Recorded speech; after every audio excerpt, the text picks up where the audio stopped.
You may have heard this phrase before. People buy emotionally and justify it rationally. And the neuroscience supports it.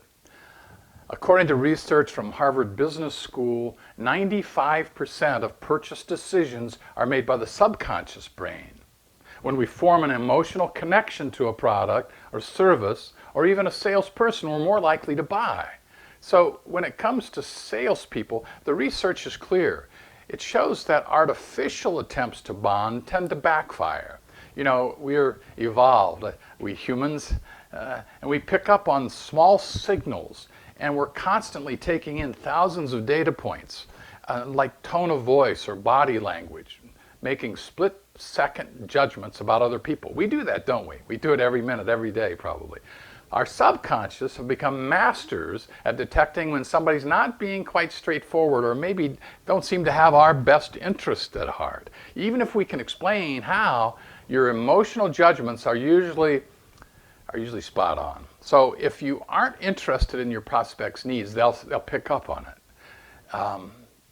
They'll start to put up walls and be less likely to be open with you and listen to what you say, and especially to see you as a trusted advisor. So the best way to build an emotional connection with your prospect is just be flat out straightforward, honest, and interested.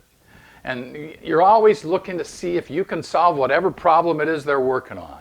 If they don't have a problem, there's probably no sale. If they don't need you, there's probably no sale.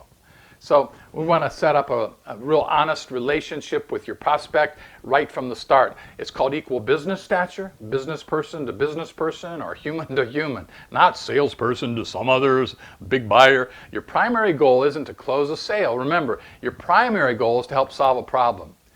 So if you're kind of leaning towards getting a buy because you've got a special promotion or it's commission time, be careful.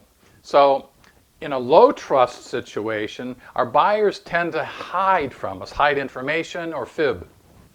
And these misunderstandings prolong our process, right? And sometimes it becomes a lost opportunity. There was no connection. If you're upfront, honest, you get to the truth faster, listen better, you pave the way to more future business. You want to be the person that the buyer wants to work with over and over and over and over again.